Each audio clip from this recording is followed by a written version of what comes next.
the same thing. Yeah. Okay, well, my task today is to introduce the amazing Bridget. I've put some preparation into this because it didn't go so well last time. So my word choices. So Bridget is a very snazzy human being. She's a recognised leading thinker in inclusiveness and human-centred planning in transport in New Zealand.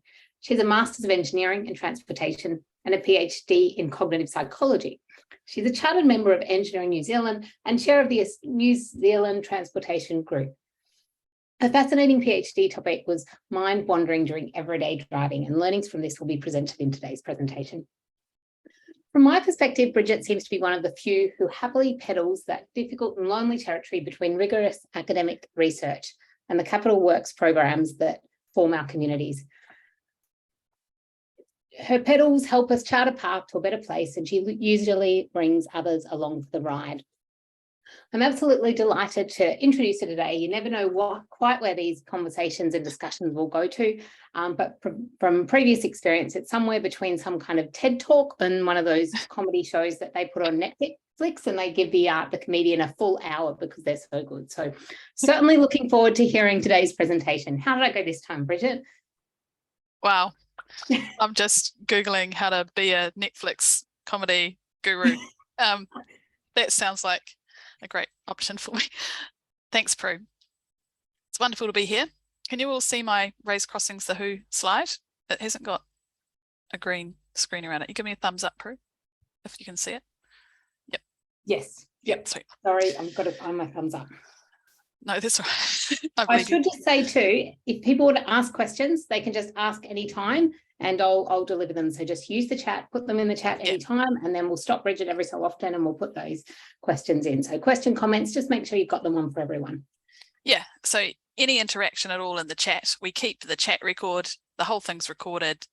It's great for us to hear what you're interested in, what you'd like to hear more about, what piques your interest, so that we can build on that in this series, and also, you know, all of us in our careers to do good things. So it's just, like I say, wonderful to be here. And as Prue said, I have a background in engineering and cognitive psychology. I work as a researcher at MR Cagney in New Zealand, and specifically in Hamilton, New Zealand. And I like to think about in my work systems and how to get better outcomes for the people and communities that we work for. So there's this very practical element to all of our work, right? We work in transport. We're here to understand race crossings. They're a great thing that can make a big difference to people's everyday lives. But I'm also interested in why are we doing that? Why are they a good idea? What is it about the way that humans behave as drivers of motor vehicles, as pedestrians and cyclists, and whatever other devices we have? What is it about the way people are that make these things a good idea, and how can we capitalize on their advantages? So I'm going to take you through some of that quite theoretical stuff today, but because it's about humans and brains and minds and how they work, I think it's very interesting, and hopefully you'll, like Prue says, come along for the ride. So we're going to talk about why inclusion is important, including all people, what that has to do with race crossings and how we can do that really well. Then we're going to step back a bit and talk about transport psychology and my PhD research that Prue alluded to. In fact, I've just printed out another article about mind wandering during everyday driving, because it's when you study thinking for your PhD, you end up thinking a lot about thinking. Even when you finish, it's not surprising, really. So people find that really interesting, and we'll talk about how that is relevant for race crossings and also all of the other work that you do, because everything that we do has humans at the end of it, and we want to understand how they will behave. So here's the background coming up in that. Then we'll spend a bit of time on the principles of inclusive access, SOS, which by the end of this, you'll be dreaming about SOS and you'll know exactly what that means. You'll be able to tell all your friends, especially when you're out walking, because you'll find environments that are and are not SOS. And the more examples that you have and observe, the better we can all get at understanding why they're important and how we can do them better. And then we'll go through disability sector engagement. And by that point, you will understand, hopefully, why that's a really good thing to know more about. And so I'll help you to understand why to do it and how to do it really well and who to work with to make that happen. So firstly, we're talking about inclusion and why that's an important thing, why we can't just jump straight to design details, because in this course, we often have a lot of very technical people, which is great, and they're necessary to design raised crossings. But there's more to life and transport than design details, and understanding people is important. Why is it important? So I'm going to start with a few stories about that. The first person I'm going to think about is Martha. And Martha was traveling to work one day in a big city, let's call it Sydney.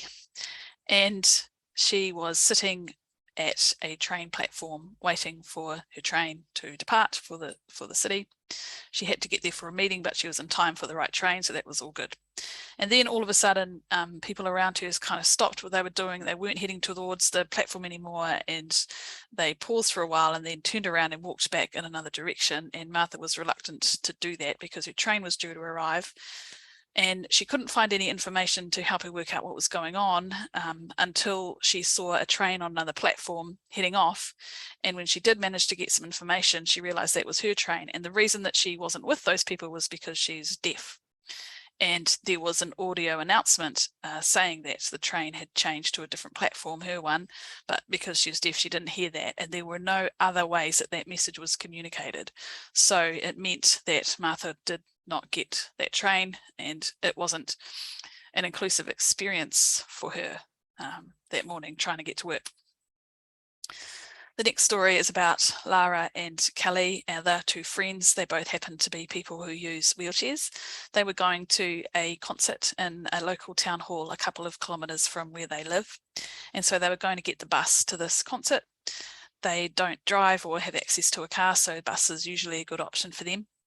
This is true story. It's relayed all the time, actually, to me, this kind of challenge that happens with disabled people. So they went to the bus stop. The first bus that went past was full and it drove straight past them. The second bus that went past stopped, but there was already somebody in the wheelchair spot who had a pram, and the driver wouldn't do anything about that. So they couldn't get on that bus. And the third bus appeared to be okay, but the driver went straight past. And that is something that happens not infrequently to disabled people when there is a onus on the driver to make a little bit of extra effort. Sometimes they're not having the best day of their lives, and for whatever reason, they don't do their job.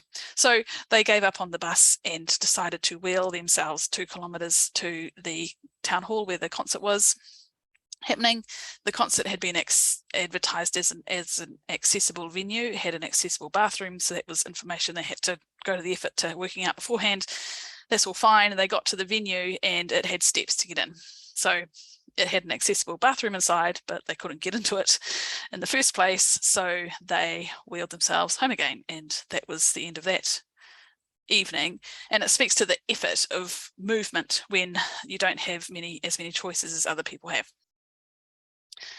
The third story is about Duncan, and this is very front of mind for me today because it's about tactile paving, and I've seen some pretty bad examples of tactile paving installations recently. So Duncan lives in Auckland and he was out for a walk. There was a newly reconstructed intersection, signalised intersection, crossroads near his house, and the tactiles had been laid in a stagger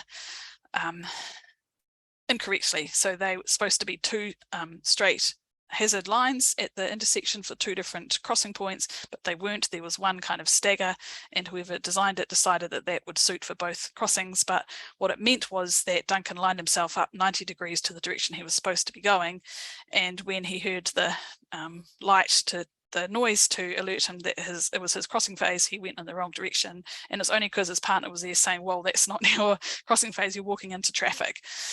So little details like that can be super important. And it also means that all of these experiences that people have, they add up to make people lose a bit of trust in the transport system when it is not reliable enough to cover them when something goes wrong, or something happens where it's not ideal. Then it affects their stress, it affects their confidence, and it affects their participation in everyday life. So that's why inclusion is really important. All of these examples can be fixed. We just need to all who work in transport be aware of them so that we make sure that we're designing inclusive transport environments. So that consistency of having infrastructure and systems that give people information and access in a variety of ways is super important, because sometimes one aspect of the system lets you down, you need to rely on the rest. And if they're not, if they do let you down, then there is this time cost. So if somebody relies on a bus stopping and it doesn't, well, then they need to walk, and that takes extra time. If somebody needs to rely on an accessible crossing, like a raised crossing, and it's not there, then they'll need to go a bit further to find one.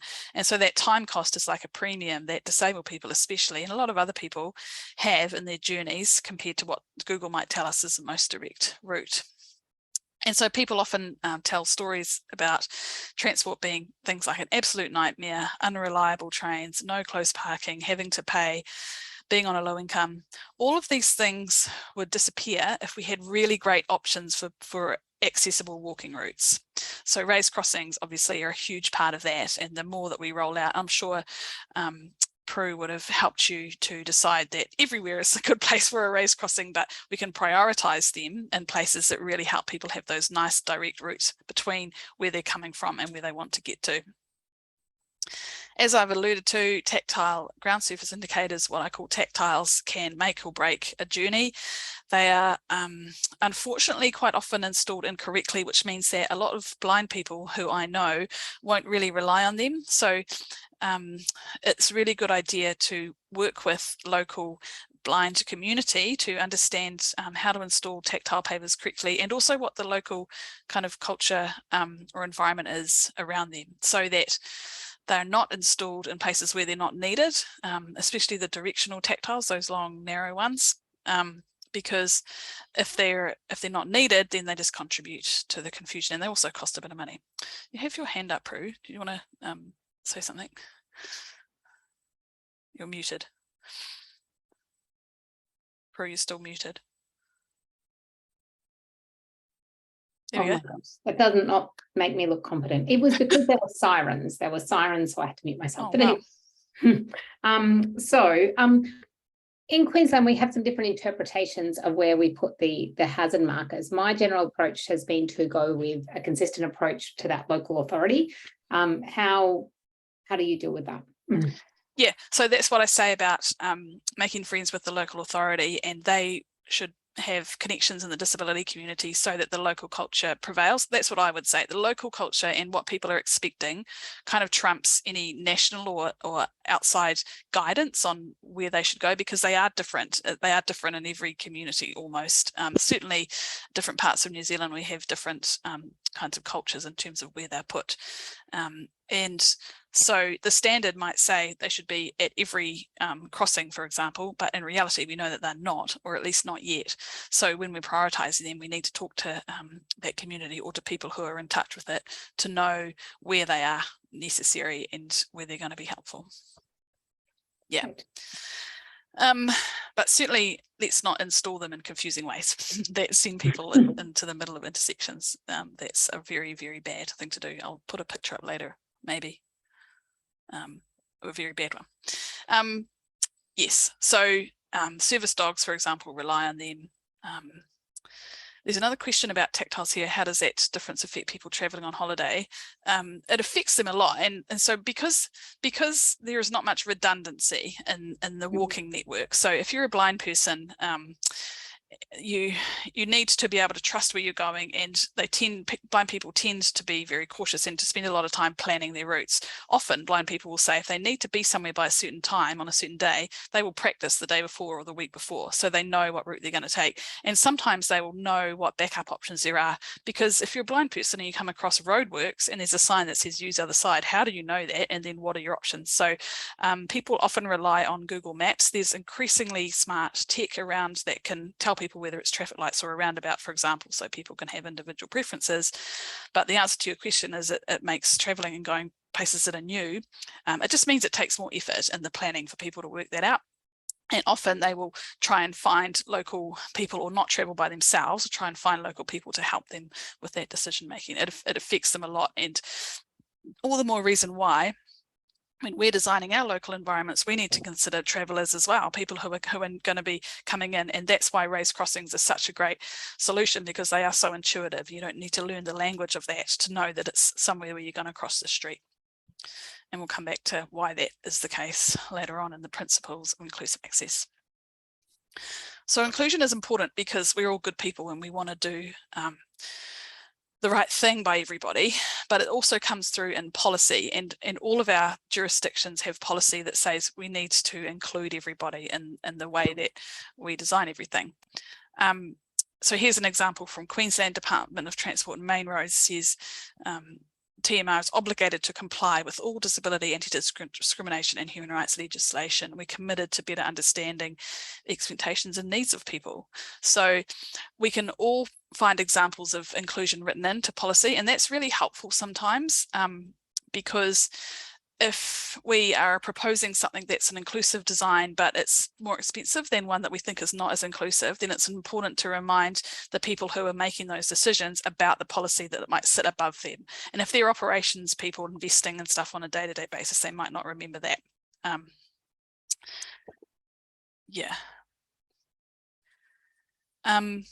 So in New Zealand as well, the land transport system needs to enable a range of lower cost choices so that all people can easily access employment, education, recreation.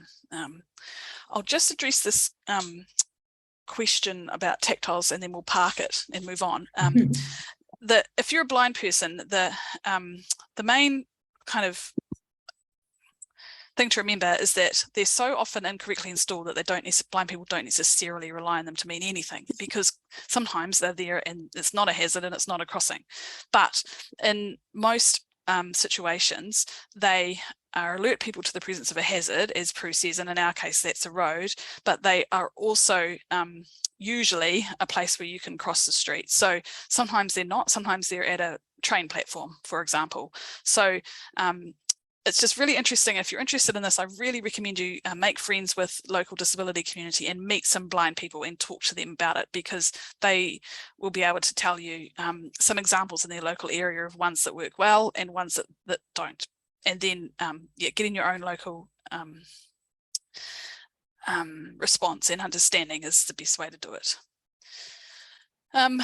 So while inclusion is written into policy, it's also part of the safe system approach to transport and road safety. And as Hafez talked about a couple of modules ago, safe system is all about humans. And so with next question is, for me anyway, well, which humans are we talking about? We're talking about all of them. And because most of us don't have lived experience of being a disabled person for our whole lives, then we need to understand that in different ways so that we can make sure that our designs account for all people and not just ones who are privileged like us. So we've talked quite a bit about blind people, and I mentioned someone who's deaf and some people who use wheelchairs, but really when we talk about humans, it's about this big continuum of people's needs and capabilities and characteristics. It's not that we design for this person specifically and that person specifically, but we want to design for everyone. Universal design means that as many people as possible can comfortably and easily use what we're designing.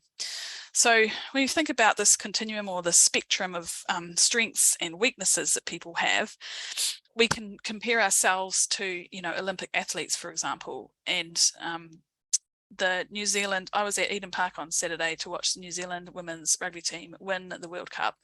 And I was like, I would be out of breath before I even ran onto the field. Like, those women are so strong. They're amazing. I am not representing my country in rugby anytime soon. I'm just not that strong, right? But I could walk up the steps to my seat. I could navigate my way around this stadium, which I'm not that familiar with. I could work out where the donuts were, and when that donut stand broke down, I could go and find the next one. So I have this redundancy in some capabilities, but I'm not as strong as other people. And there were other people at that rugby game. For example, I took a photo because I was so excited. There were 2 wheelchairs and a person with an artificial leg in the same frame. So we can create environments that are inclusive of people with different capabilities and strengths so that we can admire the extreme capabilities and strengths of those most athletic people. So it's a spectrum. There's a lot of different aspects to human abilities.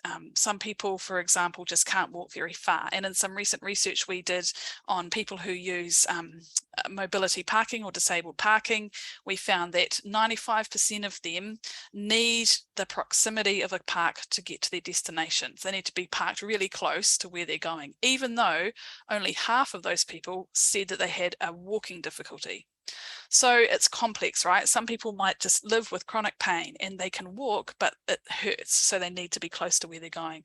Some people have a vision impairment, or they don't have very good balance, and so they may need to be really close to where they're going. There's disability and inclusion are really complex topics, and it behooves us not to put people in boxes, but to try and design environments as easy and comfortable for as many people as possible. And on top of all these capabilities and how strong we are and how high we can jump and who we can tackle, we also have everyday fluctuations in our mood. And, you know, if we have a big weekend and we're tired on Monday morning, we know that that affects our energy levels. It affects our capacity to pay attention, to be able to do a lot of sustained work that requires our focus. There are also a lot of people around who are experiencing pain at any one time. So we need to account for that. And I interviewed a woman once who was blind, but she also lived with chronic pain. And she said, being blind is not a problem, it's the pain. So for her, being blind was something she could adapt to and work around, and was kind of used to it. It was just there. Like the fact that we have, you know, 2 hands is just there. It's not something you think about, but the pain was ever present, and that actually affected the way that she moved around. So being aware of people's states and how much energy and wellness and joy they're feeling at any moment can also lend us to designing environments that are really comfortable and easy for people, even if they're not at the top of their game. So now we're going to shoot back into the Miro board, and if you're not there already, you can jump back up to the top of the chat here and see what the link is. Maybe I will. I can come across it again. So the Who have Raised Crossings, Miro exercise 1, it's under a yellow heading in the kind of bottom underneath the other modules. I see there's lots of people made their way in there. If you can't find it, comment in the chat and we'll. They're all supposed to come to me because I've done bring everyone to me. Oh, there we are. You've been brought here by Prue Oswin. That's great. Now we can zoom in. So now we need to go over to the left. Underneath that blue arrow is a sticky note. Grab a sticky note, like I've done, and then we're going to write on it, who could use this crossing easily? The first one on the top is what I've called just curb cuts or curb ramps or pram crossing or whatever you call it. It's a way to get from the footpath to the road surface, but there's no other facilities to help people cross the street. This one is just around the corner from my house, so I know I can use it, so I'm going to write me. I don't have any problem with that crossing. It's not something I think about very much. I just walk across the street and that is fine. I reckon I could probably use that even if I was a bit tired. You know why? Because there's a cafe just down the road from there, so I'd be motivated. The main reason that I use that crossing is to go get cake. And the crossing underneath is a raised priority crossing, and it is better. It has no change in level across. It's not on a hill or anything. It's on a flat section of road.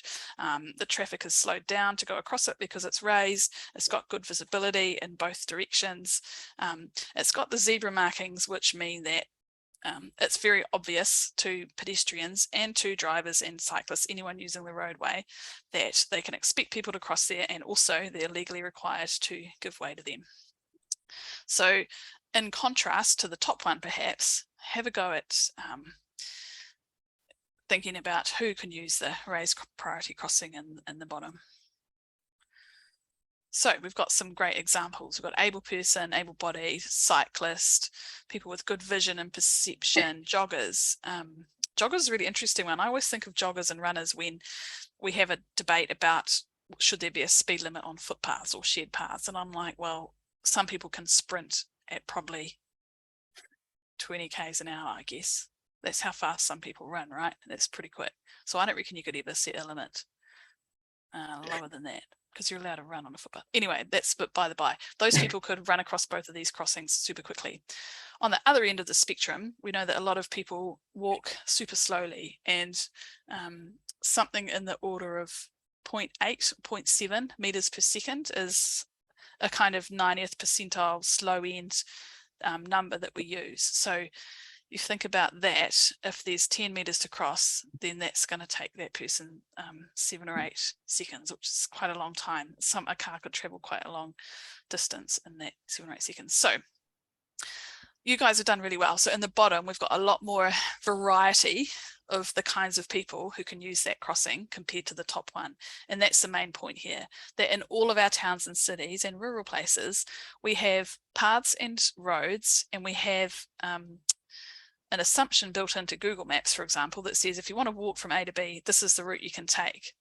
But if you are not in the group in the top that we've just defined, that's all able-bodied and fit and healthy people, then the street networks that is available to you is different. It's a narrower selection of options when you want to move around your town.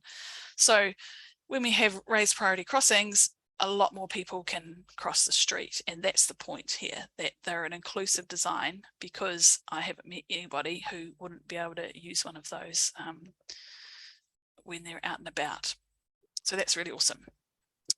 Cool. So come back to slides, and we're going to be back in Miro in just a second. So that's exciting. But for now, we have touched on the characteristics and states and the reasons that people might be able to use different kinds of crossings. And so bear in mind, for example, that concept of pain and chronic pain, and also feeling unwell. I remember once I had a migraine at work, and I don't know if any of you have had migraines, but I've only had a few, thank goodness, but debilitating is the word that I use. Just cannot think about anything except this pain in my head. And I had to drive myself home, which I probably shouldn't have done. But anyway, I remember thinking about how many more corners I had to turn around before I got home, because every corner was just made me feel even worse. And it's the same kind of thing for somebody walking around. If they have to navigate curb ramps and think about traffic coming and going, it's just an extra burden if they're just trying to get somewhere when they're not feeling very well. So a raised crossing where the traffic stops and it's easy and they don't have to put as much effort in, just really helps in that scenario as well. So the other aspect that comes into inclusion and who can use what is income, because we have this combination of comfort, calmness, energy, wellness, strength, sight, hearing, and strength, hand strength.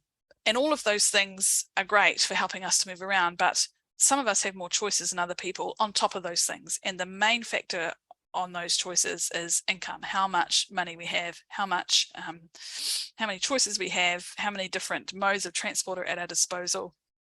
And that is affected by income in big and small ways. And when I say big ways, I mean in choosing where we can live and having access to choices about the kind of job we have, the hours that we work, whether we can work from home, those kinds of things. But it also means if we have a higher income, then we have more options in terms of being able to get a taxi or an Uber if we don't feel like walking, or if the bus doesn't show up. We have data on our phones to talk to people about other options that we might have. Income affects transport in a huge number of ways that we don't always think about, or certainly aren't taught about at engineering school. So now we're going to jump back to Miro and just scroll down the page again, and I'd like you to think about here you are. What has income got to do with raised crossings? Choose an emoji to show what you think of these statements. So I think you might have been introduced to emojis before, but if you go over to the left-hand side, at the bottom of the legend, underneath the blue arrow and all the other icons, there's a little double arrow pointing to the right, which says More Tools. And under More Tools, there is stickers and emoji. Stickers and emojis. So you can choose a sticker or emoji to express how you feel about these statements. So I'm going to select this one. It says, wow. And I'm going to say, people in fancier cars are less likely to give way to pedestrians. Wow.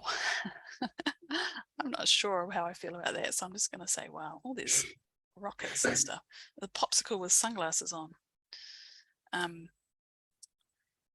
I think that's a fancier cars one as well. Popsicle with sunglasses on.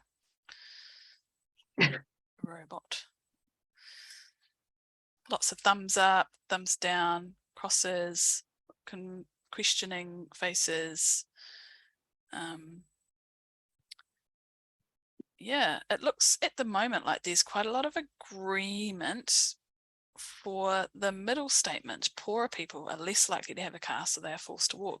There is statistics online about household car ownership, and you can correlate that with or access to a car. You can correlate that to income in a community, and so we know for a fact that poorer people are less likely to have access to a car. But there's also something else going on in terms of equity and transport, and that is that a lot of people with lower incomes also live in places and work in places that aren't well served by public transport. And they might live 6 or 7 kilometres from their work, and they might work shifts, and there's literally no bus or public transport option to get them there. So a lot of people spend more than they can reasonably afford on having a car. So they have a car, but it's not a great car, and it might break down and they can't afford to get it fixed. So that it's unsafe and expensive. So it's like a double-edged sword. Either they don't have a car in the first place, and therefore their choices are limited because they don't live in a place that's got lovely raised crossings everywhere, or they do spend a lot of their income on a car, and then they go into debt and servicing it and having it available. So the more we can release people from that trap of having car-centric cities, the better. And so raised crossings are one way out of that situation, making places more walkable and more compact. And then the more people walk, then the more investment might happen and employment opportunities and stuff in those communities, so that people don't have to feel like they have to own a car to get around.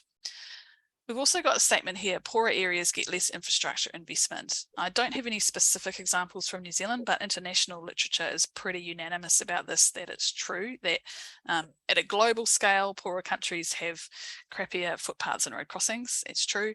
And at a city scale, in a wealthier country like big cities in Australia and New Zealand, wealthier areas have nicer infrastructure and are more likely to have accessible, walkable community infrastructure than lower income areas. And there's a lot of complex political, cultural and social reasons for that. But it speaks to something Prue would have talked about in terms of how do we decide where we're going to put raised crossings. Well, it depends on our communities and our community objectives, and we need to do our best to make sure that we are providing for communities where we want to make walking a more attractive option, a safer option, regardless of the privilege that already exists in that community. So using our skills in road safety, understanding crash data that Hafez would have talked about, and community engagement that Prue would have talked about, we can use those to promote raised crossings in places where they would help people regardless of income. The third statement, which has confused people, or at least there's some quite different reactions on, is that people in fancier cars are less likely to give way to pedestrians.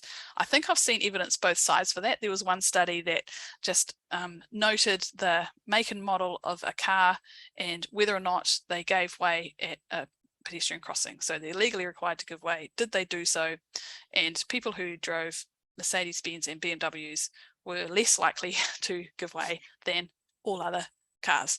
So I don't know whether that was a one-off or whether it's been replicated, and it's not an absolute finding. It's not like everybody who drives a BMW is not a very nice person, and everybody who drives a Honda is beautiful, salt of the earth.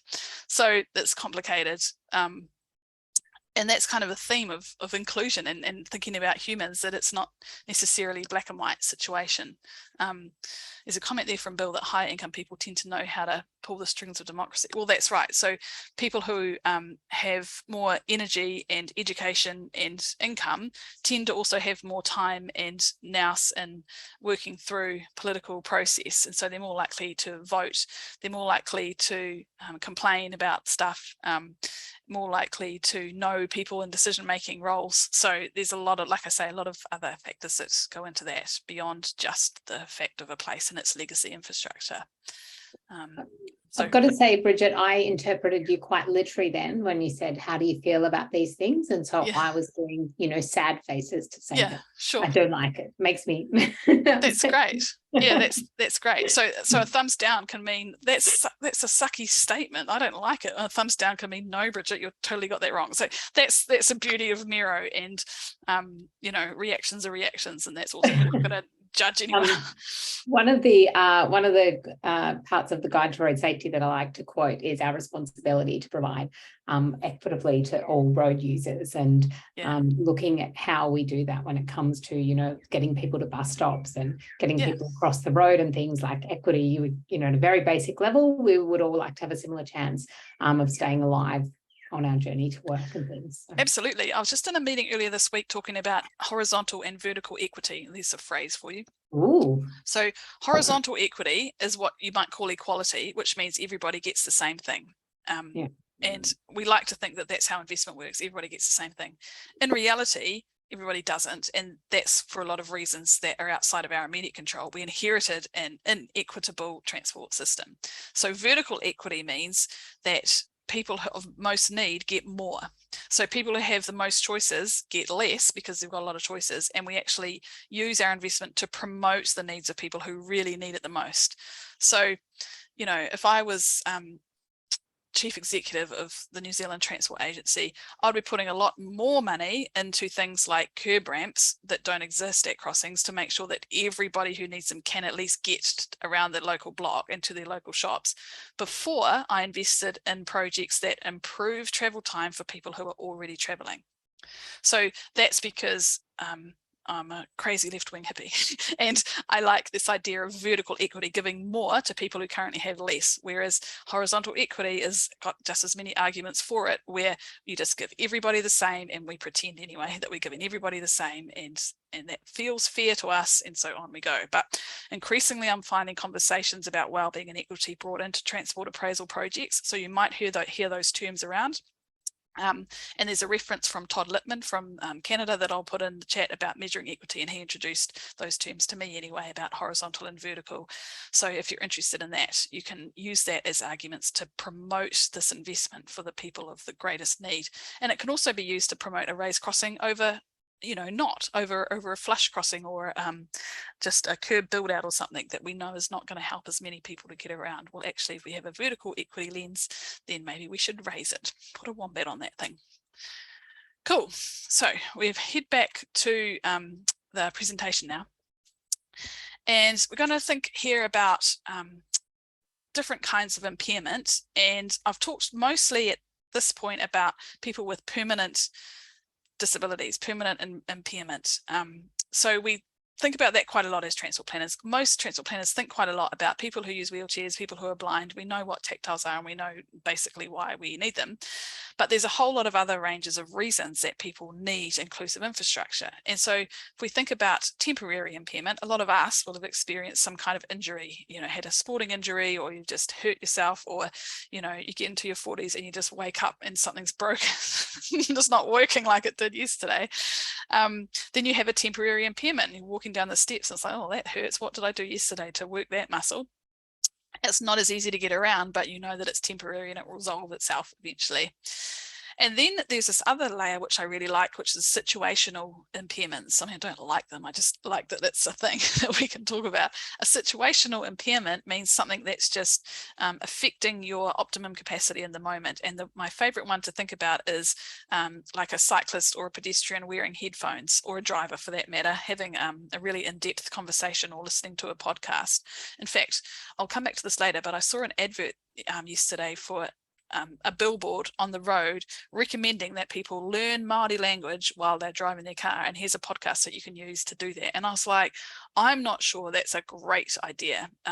We'll come back to this, like I say, mind wandering, but encouraging someone to devote their attention to something other than driving while they're driving is quite different from an everyday kind of daydream.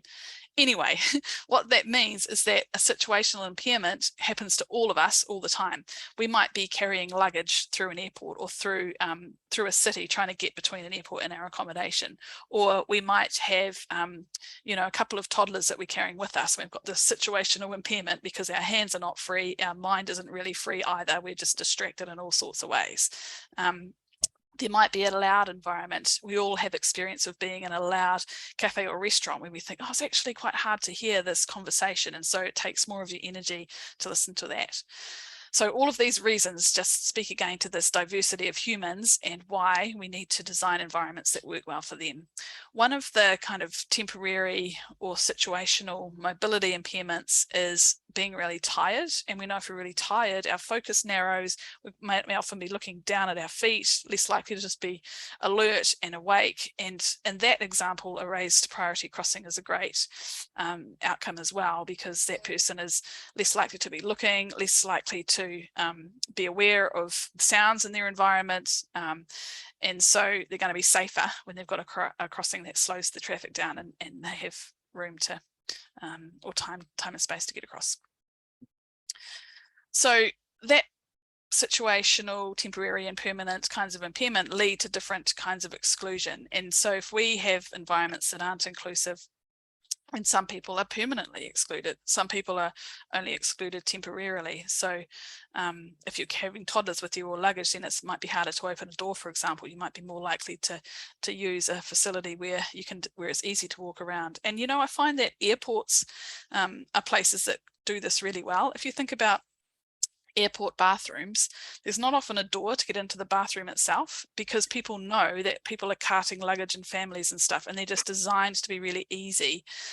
We can learn a lot from those kinds of places.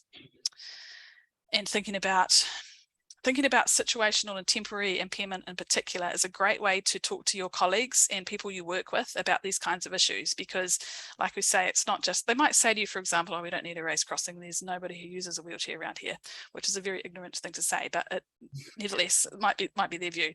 So then we could say, well, is there anybody with luggage, like if somebody was visiting or they need to get to the bus stop, or is there somebody with small children, like they benefit from this, or is there you know, a lot of people using micromobility devices and maybe they've got headphones in, and you can argue the merits of that, but we still don't want them to crash and die. So this kind of language can be really helpful to explain the diversity of humans to people you come across in your work, because they can be a lot more relatable than the example of someone being blind or someone using a wheelchair, where most people don't have that direct lived experience.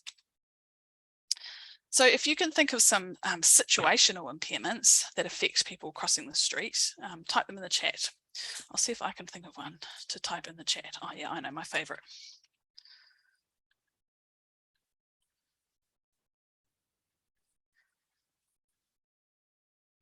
I've had this happen to me where I've been walking down the street carrying, oh, I sent it just to Prue. That was smart. I sent it to everyone. My example is carrying a coffee in one hand and checking email on my phone in the other hand, because that's what I do.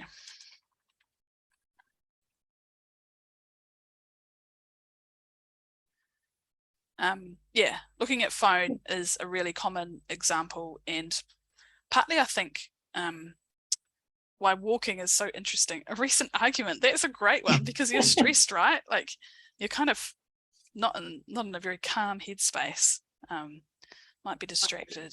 You might see somebody who reminds you of your partner you've had an argument with, and that just makes you even worse. Yeah, so cognitive stress is a really good example. I think I'm really interested also in emotion. Like if you've ever driven somewhere, I don't know if you have, but I've driven, I can distinctly remember driving once when I was in tears, and that was not very nice situation, and probably shouldn't have been driving then either. When you're really upset, you don't have all your faculties, do you? So in some ways I think you kind of account for that, like you might slow down or pull over, or you know, ask someone to give you a tissue or something. But this is human, right? Like we're all have these kinds of situations where we're not at our best, and it's not black and white. Sometimes you might have had an argument that might be the reason you're going somewhere, so you really want to get there. Yeah, we all have these situations. They're very human, and they affect our ability to cross the street. They affect our safety when we're crossing the street. So yeah, it's important to, like I say, think about this everyday kind of stuff, because inclusion isn't just about people at the extremes of impairment, it's about all of us every day. So one of the reasons I think that inclusive access doesn't come up as often as road safety, and why there aren't as many inclusive access professionals out there, is that we don't have very good data about exclusion. So if we think about road safety, we know what we want to achieve. We want fewer deaths and serious injuries, and that's drummed into us, and there's thousands of road safety professionals around the world working on that. We have a really good language to understand that. With inclusion and inclusive access, my question anyway, because like I say, it's not a thing, it's not its own little industry in transport yet, because I haven't won. The question to me is, are we encouraging participation? So that's not as easy to necessarily remember as are we reducing deaths and serious injuries, but it's helpful in any case to promote good outcomes like raised crossings. And one of the ways that that comes about is to think about disabled people and disability. And I think that there is sometimes, well, I know there's a kind of fear of the unknown amongst the transport sector. And how do we do that? How do we talk about disability? So I've got this slide on here, which people are finding quite useful. In New Zealand, we tend to use the term disabled people, and that is because we have asked disabled people what they want to be referred to as a community, and that's what they've told us.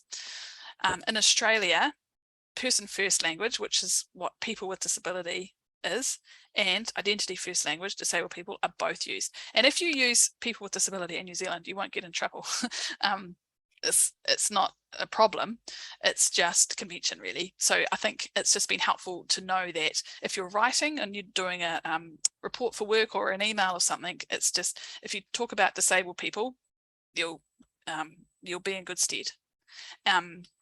Yeah, and I talk a bit later about how to get to know them, how to get to know disabled people, make friends with them so that you can have even more confidence working with them.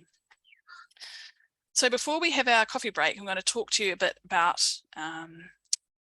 what goes on in drivers' heads when they're driving down the road and what they're thinking about. And I've spent a lot of time thinking about this topic, did a PhD on it.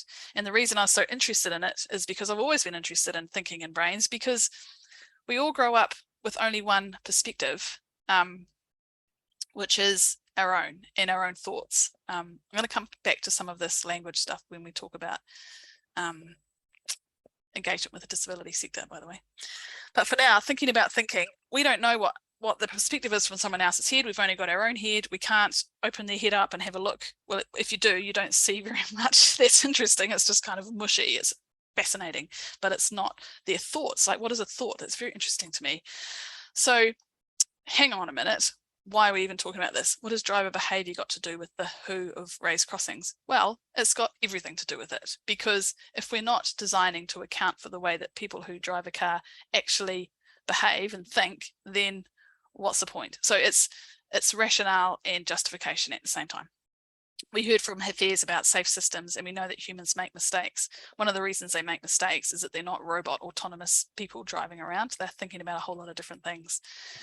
Prue talked about road environments and hierarchy and forgivingness, and especially forgivingness is super important when we get to the stats later on about how often people driving are actually thinking about driving. And then coming up on Friday, Ken is going to talk about, Thursday, Ken is going to talk about visibility and reaction times and gradients and speed. The reason that we have any of these standards is so that we have forgiving environments, so that if humans make a mistake, then everybody still survives. And it's been built into those standards, this kind of tolerance for humanness and error, even though it hasn't really been defined in terms of what they're thinking about. That's why it's important. And I was interested when I was studying in how people can be thinking about something that's not driving and still be safe. And what is it about that state that makes driving unsafe? Because I know that when I'm driving, for example, I daydream all the time. And I was like, well, I've driven thousands of kilometers and I've never had a crash. So it's either I'm super, super lucky, or I'm different from everybody else, and everybody else thinks about driving all the time. How do we know? And how do we know the implications of what people are thinking about if we haven't studied it? So that's where I was at. And there was quite a lot of research saying that driver mind wandering is associated with risk for crash involvement. So that seems quite logical, right? It seems sensible to say that that you shouldn't daydream when you're driving because that's a crash risk. And there was even a billboard on State Highway 29 in New Zealand for a while that said, concentrate. Wandering minds cause crashes. And you know, the mathematician in me said, well, you can only know that that's true if you know how much people are thinking about driving and how much they're not thinking about driving and how often they crash in both states. So do you have this data? Like NZTA, who put up this billboard? No, they didn't. It just seemed logical. So we'll tell everyone to concentrate and that will fix that. Well, I wanted to know if that was true or not. And so I did some research, and part of that research was looking into who else has thought about this question. And it turns out it's been in popular culture for a long time. If we look at the bottom left, for example, the Evening Post from 1936, it says driving is a full-time job. If there is any place in the world where silence is really golden, it is in the driver's seat. When the tongue wags, the mind lags. Driving a car is a full-time job. It cannot safely be combined with sociability, lovemaking, sightseeing, window shopping, or daydreaming. I was quite perturbed that daydreaming and lovemaking were lumped together in risk. I didn't think that they're equally risky things to be doing while driving. So that's what I wanted to investigate. And if you look at the top right of that slide, we know from 1940, New Zealand Herald, the number 2 thing that annoys drivers is pedestrians with their heads in the clouds. How dare a pedestrian be relaxed? So this has been going on for ages. Everybody is interested in it. And so I did some study on that. What I found, jumping to the conclusion 5.5 years later, is that if you were driving a car on a familiar urban street in your own car, and it's just a trip that you do all the time, drivers, I think in that situation, their mind is wandering half to 2/3 of the time. Actually, I think it's more than that. I think it's more like 80% of the time in their own car on familiar streets. They're thinking about something that's not related to the driving environment right in front of them. All drivers report doing it at least occasionally, and therefore it's just part of being human and not something that you can beat out of people by sticking up a billboard. The most common place for mind wandering is on a long straight road where not much is going on. Unsurprising, right? Like if you drive this river road in Hamilton all the time and it's like 5 kilometers between intersections, you don't really have to be thinking about anything. I sat in the car with drivers and I asked them, I think 786 times or something all up, what are you thinking about now? And I just sat there in silence for the rest of the time, apart from these like unprompted, random-ish questions. What are you thinking about now? So they told me this open-ended response. For example, nice day for a drive. I don't know, nothing. I'm hungry. I was thinking about dogs. So these are pretty relatable, right? This kind of things that people think about in their everyday life. They also think about them during driving. But if you put someone in a situation that they feel is stressful in the driving sense, then they will be thinking about driving. And I asked in one of my studies people when they were driving through this 5 crossroads really tricky roundabout, what are you thinking about now? And 5 of them were like, oh, shut up, I'm concentrating, I can't answer your question right now. And they said, I hate this intersection, it's horrendous, blah, blah, blah, blah. So they were thinking about driving because they've been in situations over and over at that point where it's constrained and they cannot switch off. They don't have that freedom. It's not forgiving, and they know that because they've been there before and it's really tight and not really how you design a roundabout now. So we know that therefore, in conclusion, there are environmental factors that affect what people are thinking about when they're driving. So let's see, what do you think about? If I was sitting in your car with you, if you're a driver, or if you're a non-driver, think about it as a pedestrian. If I was sitting in your car with you and halfway to work I said, what are you thinking about now? What do you think you would say? I'll tell you what, I'll make sure I'm sending it to everybody because I think about this all the time.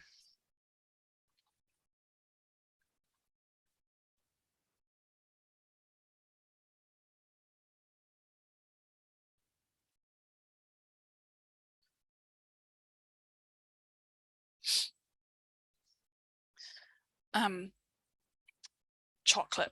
A lot of people think about food. In fact, I wanted to call one of my journal articles food, friends, and F-wit drivers, because that's what a lot of people are thinking about when they're driving. They're like, la la la, my life, my stomach, oh, this annoying person on the road.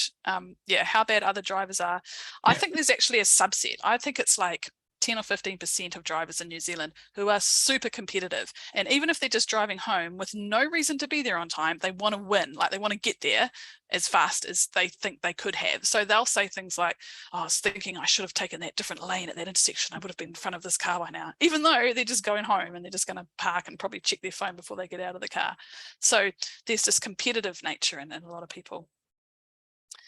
But the day ahead and the day that's been, that sums up, like, I would say about half of the driving thoughts that weren't related to driving. So when people weren't thinking about driving, they were either thinking about the scene around them, like the river or the trees or what time of year it is, or that building that's changed, or the dog, or they were thinking about their immediate life, like immediately in the day. It was really rare for people to be thinking about far in the future or far in the past. They're pretty much just in this zone of, you know, the day that's around them. Yeah, so I'm pleased to diagnose you all as human people and quite typical of, you know, the kinds of drive. I remember saying to my supervisors after I'd had about 500 thought samples, I know what humans think about now, I'm done. Like they are either thinking about this or this or this or this. And it's really, you know, kind of predictable in this category sense, not specifically, because all humans are beautiful, unique people, but the kinds of things they think about got pretty predictable. So that's this is one of my favorite parts of the presentation, actually, seeing into people's minds. I love the one there about leaving. Did I leave the straightener on? I think it's very wrong. I do that too. You know, not surprisingly, I'm like this absent-minded thinking person. I think quite a lot about thought and the nature of thoughts, and then I'll come home and be like, oh, I left the garage door wide open, lol. Just not very good at details. And I sometimes worry, you know, there seems to be that we're not particularly understanding of each other, drivers. Like if someone's driving slow, there'll be some aggressiveness. And I'm like, well, we don't, like, if we're pushing our shopping trolleys around the supermarket, we don't, you know, see a slow person with their shopping trolley and go ramming, you know, tailgate them or something like that. I'm like, can we learn to drive a little bit more like we push our shopping trolleys and just be a bit more human about it or something? Yeah, there was a campaign in New Zealand a while ago called Drive Social, which tried to do that, but I think it's absolutely about the insulation of being in a car and having that barrier. I think if everyone drove convertibles, it would be friendlier, because there's not that space. And you find that as a cyclist, when you're biking and you stop and pull up to another cyclist, you usually smile at them. Like there's not much cycle rage that I've experienced. But something about being cocooned and having this metal barrier between you and another human is really kind of supports that, the way that we see people or don't. But yeah, cutting people slack would be helpful, right? A bit of compassion goes a long way. So one of the main conclusions of my research was that familiarity is at the root of all of this stuff, and it's through the literature on attention and mind wandering generally. People are much more likely to be thinking about what they're doing if it's unfamiliar, because once it's familiar, the whole point of doing something over and over again is so you don't have to think about it anymore. It's like learning to drive, learning to play the violin, teaching your child to do their shoelaces. It's all very intentional for a start, but over time with practice, you literally do it without thinking, which frees your mind to think about other things. And that's been great for humans evolutionarily. That's a good word, evolutionary. 7 syllables, because then we can think about the chaos in the world around us, for example, and tools we might be able to create to make life easier, and you know, places on our drive where raised crossings might be helpful, and all these more abstract kind of thoughts that keep us at the top of the food chain. So yeah, mind wandering is a product of task difficulty and familiarity, and people tend to think about their own internal concerns if they're in a familiar place, or what I call externally triggered thoughts if not. So you imagine if you're going on a big drive through the Australian outback, or maybe that's not the best example, through like the beautiful Mackenzie country in the South Island of New Zealand, and it's all very scenic and it changes and there's mountains and lakes and it's beautiful, then you're likely to be looking at that and thinking about that and how lovely life is, compared to if that were your daily commute and you're a truck driver, for example, then you're probably thinking about the pie you're going to have for lunch. So it depends on familiarity and specific to the person. But the conclusion in terms of what we're doing here in raised crossings and thinking about pedestrians and cyclists is that the point is that drivers are not driving around scanning for pedestrians and cyclists. And we knew that already, right? Intuitively, that we know that. But it's the reason that raised crossings are so useful and successful is that they snap a driver out of that daydream, or they slow them down at least if they're still daydreaming. So when Prue was talking, look, that's a wombat pointing to Prue. When Prue was talking about state of awareness, this is exactly what she was talking about. And people can have really good habits and skills, which mean that even if they're not directly thinking about driving, they're still doing the right things and slowing down in the right places and giving way. I've seen studies where they've asked people who have just driven through an intersection, you know, did you give way to a blue car at that intersection? And they'll say yes, even though there wasn't one there, or they'll say no, even though there was, and they did exactly the right thing. So the state of awareness happens at two levels. There's unconscious process that relies on the environment being predictable so that people will do the right thing even if they don't think about it, and a state of awareness where people are woken up so that they actively think about what they're doing in a situation where it's not easy to just cruise through. Like that 5 Crossroads roundabout that I mentioned earlier, it's really narrow, constrained and busy, and there actually aren't that many crashes at it. And I think, you know, one of the reasons is everybody slows down and pays attention, not because there's a sign saying to do so, but because they've learned to do that through experience. So I don't think that that billboard saying mind wandering causes crashes, I don't think that's true. I think that human fallibility contributes to crashes, but mind wandering itself is not at fault. There's probably correlation, but it's not something that we should try and build out of people. We should instead build environments where it doesn't actually matter if someone is daydreaming, they still won't kill themselves or someone else while they're moving around. In other words, build more raised crossings. We can use this insight when we're looking at crash data to help us justify raised crossings or other kinds of treatments that are going to make walking easier and safer. There's different types of error, which I don't go into in this talk, but lapses of attention are the most common one, which means that it's something like look but fail to see. So that picture that Prue had, I'll go back to it, of the child in this image, a lot of drivers might look and not actually see that child, or a motorcyclist or a cyclist, because they're not expecting to see them, even if they're looking straight at them. And that does show up in crash reports sometimes. So if we're seeing a lot of those kinds of crashes, then it would behoove us to put in things like raised crossings and to make intersections tighter so that people aren't going as fast, and to do all of our other tools in our toolkit to create more forgiving environments. Here, I think we're going to have a break soon, but here's a little video just to show you of the way that I did my research. And some videos of what people see when they're driving. It's got sound, but it's also captioned, so don't worry if you can't hear it.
It's true, he was. You can see there's a lot of these kind of layers of thoughts that people have, like there's one thing and then that triggers something else, or they've got 2 different trains going on at once, like booking flights or thinking about your daughter. And this one was really typical. I had a lot of drivers who would say, because they were told at the start that they didn't have to tell me what they were thinking about. They could just not tell me or say they didn't want to tell me. No one said that, but a lot of people said nothing. And, you know, having sat with all these drivers for all this time, I believe them. There are a lot of people driving around who literally are switched off. They've got no energy. I don't know, I'm just driving. They'd say that. I'm not thinking about anything. I'm just getting there. And so there's kind of, there's again, lots more I could say about that and how I categorize people into high energy thinkers and low energy thinkers and shallow thinkers and deep thinkers. But suffice to say that, they're not thinking about driving all the time either. So what do you think, which of those comments did you relate to the most? Are you someone who will switch off when you're driving and think about nothing? Are you someone who has kind of layers of thoughts going on and things that you want to do in your everyday life, as well as driving popping in occasionally? Are you most likely to think about the traffic around you? Are you triggered when you know, someone is behind you? I had a pretty nasty road rage incident a few months ago. I'll tell you that story later, Prue, because it was crazy. And for a while, it made me more sensitive to other drivers, especially white utes. But that faded over time. So we have these, again, kind of situational factors that will affect the flavor of our stream of consciousness. And I just think it's so fascinating and interesting how that all plays out. So yeah, feel free to write some more if you think of them later. There was a nice comment. There was an interesting comment here from Drew that said, modern quiet cars are much worse for distractions than older, noisier cars. When I gave up my 67 Volkswagen Beetle, I was less engaged in the act of driving. Yeah, there's lots of research on the difference between manual and automatic transmission and how engaged people are in driving between the two. And certainly people who have driven cars without power steering will say the same thing, that it used to be a lot harder and therefore you were more engaged. There's also research going on into the relative usefulness of in-car technology, because there's some in-car technology that makes people more engaged. For example, maps, feedback about how economically you're driving, for example. But there's also obviously technology in cars that is not helpful for engaging us in driving. So I've got a friend in Europe who's on the NCAP board for deciding what tech should be allowed in cars, especially new ones and in the future. So that's really interesting, because if we're less and less engaged in driving, then the human mind will wander and it's going to find other things to engage it. So we need to be very careful about that balance. What I concluded in terms of different kinds of people is that most people are competent cruisers and they report a lot of mind wandering during driving. I'll just go back to that. I think most of you are probably a competent cruiser. Report mind wandering quite a lot, but your attentional regulation is really good. So what that means is that you'll pay attention to driving when it behooves you. It's the word of the day. There are some people, I only had one, I think, out of my 36 drivers who I would call a clumsy daydreamer, not a good driver, thinks about driving when she doesn't really need to and doesn't think about it when she really should be. I don't think I had any of these racer rule breaker people who think about driving a lot, but that's because they are speeding and overtaking other cars and being intentionally, you know, kind of racy, boy racer people. They're thinking about driving, but they're not very good at it either, or at least not very good at sticking to the rules. They might think they are. And then there are some people I had who, what I call diligent driving instructor, who almost tell themselves to pay attention. Some of my drivers said that to me, oh, I'm just reminding myself to pay attention because I'm driving. And those people are very kind of good, but quite nervy as well. And they tend to have less smooth habits, I think. So a diligent driving instructor would be probably, you know, maybe drive a bit closer than I would to a car in front, because I know that I want to cruise and I want to have a bigger margin of error around me. So yeah, we're all different. And what we can do about this is engineering and planning and training and education. And most of us are involved in engineering and planning. We can affect people's attentional regulation because we put an infrastructure that can wake them up or let them cruise. What we can't do is tell people to concentrate and therefore make them pay more attention. That's pretty futile if you've spent any time thinking about human brains. We want people to have good habits. So if any of you have teenagers you've taught to drive, that's great. And the more practice that we can do with our learner drivers and help them develop good habits, then the better they'll become at regulating their attention and having good skills. So that's why we're here, engineering and planning. I think, yeah, it's time for a break basically. So we're going to have a break. If you want to, we'll come back to the traffic fines question after the break, but think about what kind of driver you are, if you haven't already, and maybe the other people in your household, people that you're familiar with, maybe your parents, for example. Think about that while you're having a wee break, and we'll come back in like just 3 minutes. So my clock says 3:09 p.m. So at 12 minutes past the hour, wherever you are, we'll come back and we'll see you soon. Yeah. Just while we give people another half a minute or so to get back, I'll just answer this question about countries that make the default status as a driver is at fault in accidents involving pedestrians and cyclists. Does it make them more aware? Did they see the pedestrian that came out of nowhere?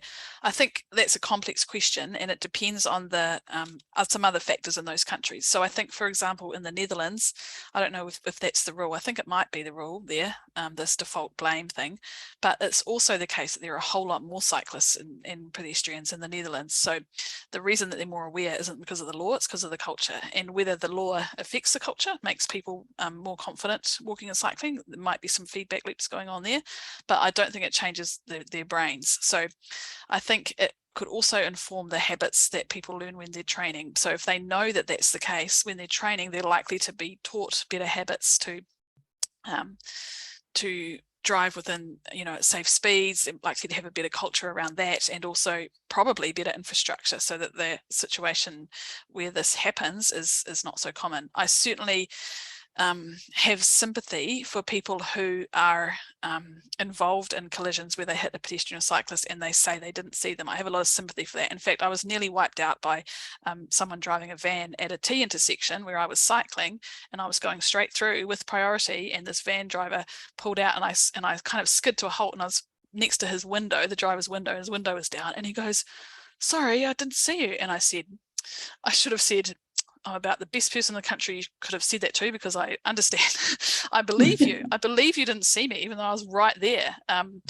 So yeah, I have some compassion for people involved in those kinds of crashes because they're tragic, and I believe that they didn't see, and I don't believe that they're a bad human or even a bad driver. It's just a function of this environment that doesn't afford mistakes. So yeah, the answer is I don't know. I suspect that they are more, they're probably better drivers in some ways, but whether the law is the main reason for that or other things, I'm not sure. So we'll get stuck back in because we've got quite a lot to get through. This daydreaming while driving also happens when people are walking. In fact, I feel like there's a continuum. You're more likely to daydream when you're walking than you're driving, because humans have evolved to go for a walk to, let their stress out of their head and to work through issues in their life. And a friend of mine did her thesis on what information that people perceive when they're in familiar routes, and she had a study on walking. So this was her setup. This in the Netherlands, and she put the sandwich board out in the street on the footpath, and then she interviewed people who had walked past it, and she noted whether they had to divert from their path to walk around it. So most people had diverted around the sign. Most people didn't realize they had done that. They didn't even notice it. They'd just walked, they'd walked around it, they'd gone back to the right, because in the Netherlands they tend to walk on the right. And so their behavior had been changed, even though they didn't actively think about that, for example. So what about cycling? I think, like I say, cycling is somewhere in the middle. There's not that much research around about what people think about when they're riding a bicycle, but if I think about my own thought patterns, which I do obviously all the time, and you're probably the same, a lot of you will be pedestrians and drivers and cyclists. I think it's a kind of continuum that if I'm cycling, I'm thinking, regulating my attention in a different way than when I'm driving a car. I think that more likely to be thinking about cycling and my safety when I'm in busy urban traffic than when I'm out on a country road where there's no traffic, or if I'm on a path that is not busy, then I'm more likely to daydream. So cycling, I think it really depends on the context. If I come up to an intersection where I've nearly been knocked off my bike, then I'm definitely looking around and got my hands on the brakes ready to brake. Like urban cycling is a risky thing, and those of us who do it quite a lot are well aware of that. So we tend to regulate our attention pretty well. But I think it's different for every person. And certainly I've been at a workshop where I've done a talk with a blind person. So I've got a friend who's blind who does a talk with me about this kind of stuff, about transport. And he's a disability policy expert and also a pedestrian, and he's blind. And we did our talk straight after a talk about psychology of driving and how nobody's paying attention. And he said he still thinks about it. Years later, he's terrified that he's walking around as a blind person and drivers are not thinking about it, because he said he can't switch off. So if you're a blind person walking, you can't switch off, because if you're using a white cane or you have a guide dog, or you're accompanied by someone else, you're literally thinking about where you put every step, because it may not be clear for you. So that's at one end of the continuum, not much mind wandering. Lots of mind wandering, and I've put a non-disabled person walking for recreation. So that's most of us. We go for a walk or a hike or just recreational walk. The whole point of that walk is to daydream almost. So we're not usually thinking about where we're putting our feet. Sometimes on a challenging hike you might.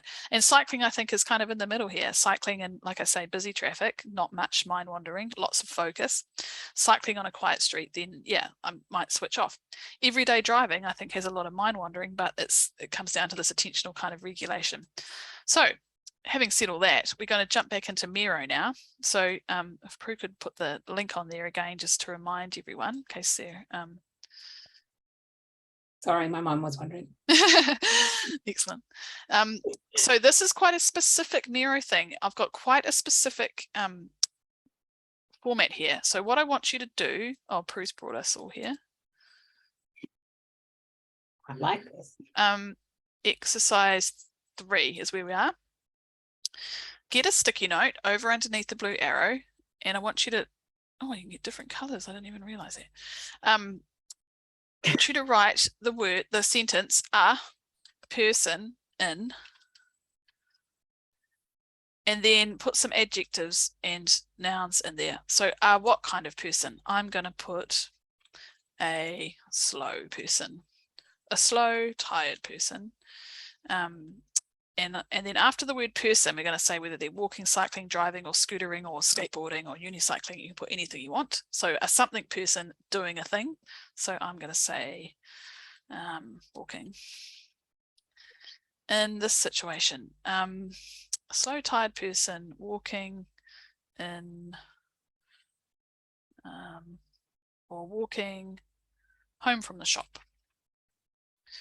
Slow, tired person walking home from the shop, and I think they will have lots of mind wandering because they're tired. And when you're tired, it's hard to make your mind pay attention to things like walking. They're only walking. So I think that person is going to have lots of mind wandering. So see if you can follow these instructions, because to be honest, the last group we have weren't very good at following the instructions. And I'd like to see some really good examples where you say, something person doing this transport mode in this situation. So see how you go. A hungry person cycling in a headwind, that's perfect. An elderly person driving in the central city, that's perfect as well. I knew an older person who didn't like, a lot of you will know older people who don't like driving in or finding a park in a busy central city because they find it stressful. And one older person I talked to said it was stressful because she didn't want other people to glare at her or be angry with her. So it wasn't the physical act of driving, it was the kind of patience that she felt she wasn't on the receiving end of from others. So, these examples are awesome. I'm going to show this Miro board as in like the course promo material, so you guys can be the stars. A hangry teen walking home from school. That's excellent. Teenager's a great example. I've got a teenage son. Don't think he thinks about what he's doing. In fact, that's a good point. My teenage son, we live about 6 kilometers from his school, and he's got 2 different routes that he can cycle to school. And I say, which way did you go? And he'll say the cruisy way. And the cruisy way is on paths that are not, they're protected from traffic, off-road shared paths, and they have nice underpasses underneath the big roundabouts so he can cruise. And he called it that, the cruisy way. And I was like, oh, that's so great, because I know that he can switch off compared to the other route that he bikes, which is on the street mixed with traffic, and it's more direct, but it's not cruisy. So it's exactly what we're talking about. A A busy person running to catch the bus. Yeah, that's really good. A blind deaf person driving in the city.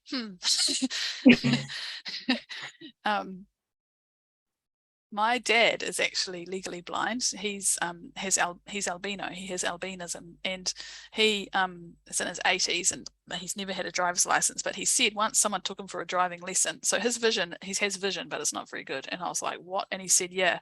The driving instructor next to him was like, oh, did you see that sheep? He's like, what sheep? So that was the end of driving for him.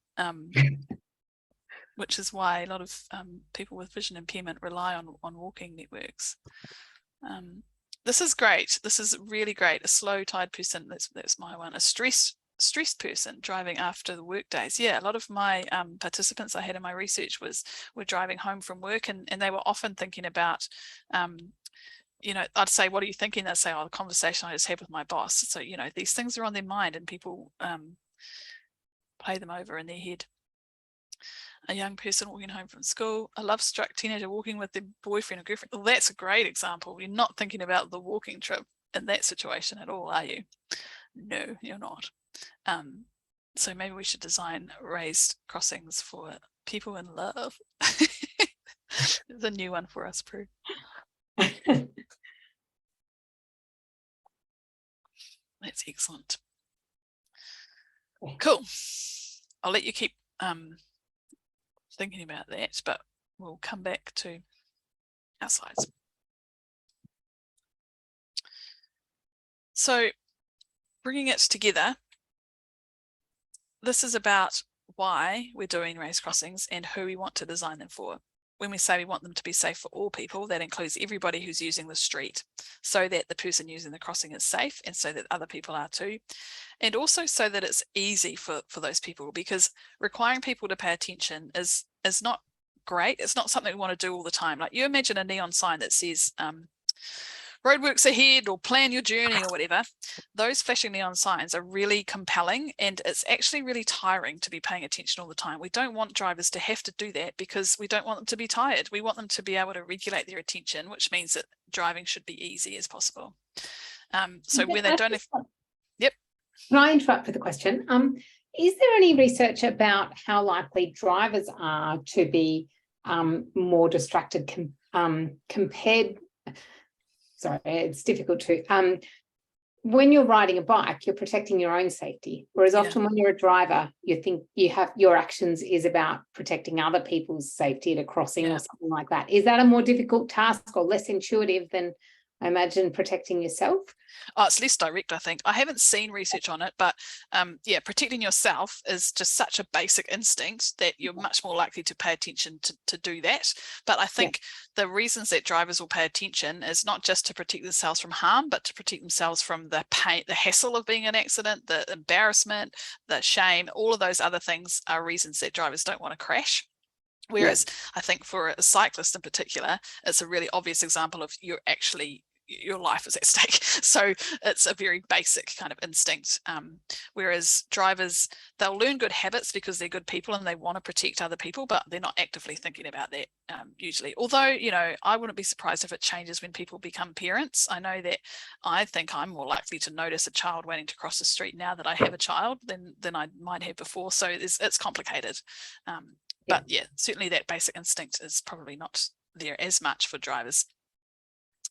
So also where and who, where we put a crossing depends on who is driving, cycling and walking, and who isn't there, because as we've talked about, there are people who it takes a lot of effort to walk around, so we can't base our decisions just on who is there right now. We've got a whole lot of people in our community, including visitors, who would like to walk, but it's not easy enough for them to do it. And the standards that we have for how we design these things, as Ken will show us, have been built on understanding of how humans work and what their capacity is to adapt to different situations. So we build in margins of error and tolerance for the fact that humans are humans and they're not robots. So raised crossings are great because they're conspicuous.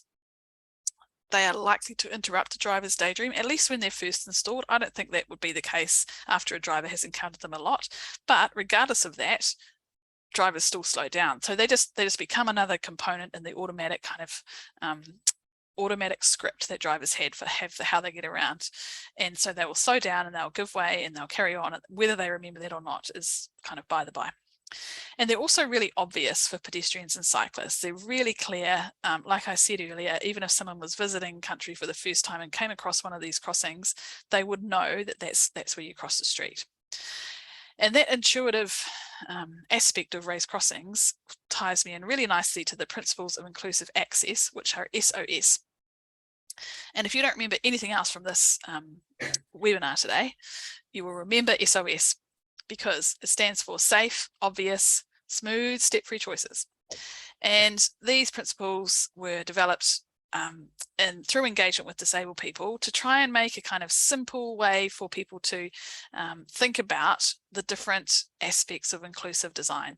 If you looked up inclusive design online or universal design, you'll find lots of lists of principles and things to consider and design details, and they'll talk about there's a lot to consider and there's a lot of variety of people that you need to think about, but they're all pretty much summed up in SOS.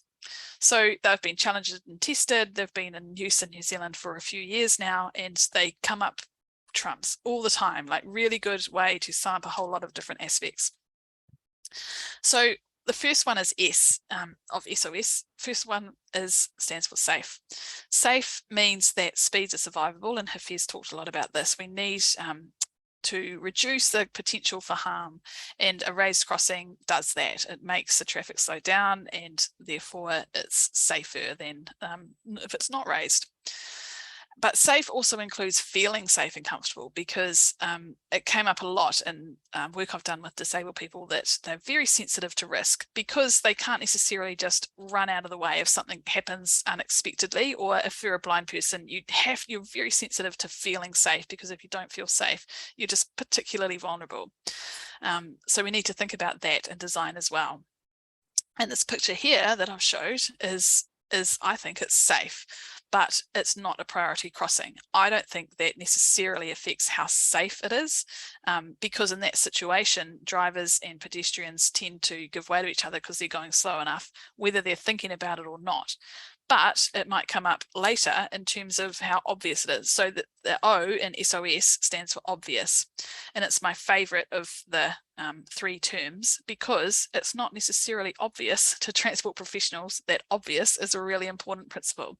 We don't necessarily learn about that, and it's about intuitiveness and forgivingness and everybody knowing where they should be on a street. So obvious means that pedestrians, people on bikes, scooters, skateboards, car and truck drivers, passengers, everyone knows where they should be, or they're obviously excluded. And it also means, like the example I gave you really early on about the deaf person at a train station, it means that information is available in a variety of formats, so that where people should be if something changes is also obvious. And that comes up when we talk about roadworks and temporary traffic management and signage and information that we give people about detours and things. So this example is a flush zebra crossing, and it's not a raised crossing. Does it affect how obvious it is? I think it kind of does in some ways, because a crossing, raising a crossing makes it a little bit more obvious, but a zebra marking is universally, I think, obvious to people as a place to cross the street. These ones obviously don't have tactile paving. They wouldn't be obvious to a blind person, but apart from that, zebras make a crossing really obvious. So this speaks to something that Prue talked about last time about self-explainingness. Obvious and self-explaining are basically the same thing. So we want to have raised crossings that do give priority to pedestrians and don't have a sign saying, oh, by the way, nah. because that's obvious. And if it's not obvious, there is an argument in the road safety kind of sphere that if you create confusion, then you encourage eye contact, and that can be a good thing for safety because everyone slows down and looks at each other. And that works so long as you're not a blind person. So environments that require eye contact are not really inclusive, because some people can't do that. And it's not just people who are blind. There are a lot of people who are autistic or who have high anxiety who really don't want to look another person in the eyes. And some cultural differences as well mean that that's just not something that everybody is going to do. So having nice, obvious, intuitive design with priority works for everybody. Can I just say that having the wombat that points to the human is a great reminder of human-centered design. I think every time I see it, I'm like, yeah, human-centered design. Yeah. that's a really good point, Prue. I'm going to build on that in future. The wombat knows. Yeah. So smart. So it's important, helpful for you to remember SOS, because when you're going out about in your everyday life, you can think of every crossing that you come across. Is it SOS? And if it isn't, which one of those is it failing on? So this one, for example, is near where I used to live in Hamilton, and it's a signalised pedestrian crossing. So it's got priority, but it's got nothing there to manage speeds. So if we put in signalised crossings in a higher speed environment, they're not going to be safe. And in fact, this crossing was the scene of a fatal crash between a pedestrian and someone driving a car within months of it being installed. So it's a particular problem when we have something that's obvious to pedestrians, for example, but not safe. Because if it's obvious, they feel like it is safe, and not every pedestrian understands safe system principles and speed management. So they are going to cross when they get the green man, and that's exactly what this pedestrian did at this crossing. And then the driver, for whatever reason, was not paying attention and didn't see the lights that weren't conspicuous enough, and so they just drove straight through the pedestrian, and that didn't end well for anyone. So safe and obvious need to work together if we're going to get good outcomes. The final letter in SOS is smooth, step-free choices. I like saying smooth because it used to just be step-free, but actually it's not good enough just to be step-free.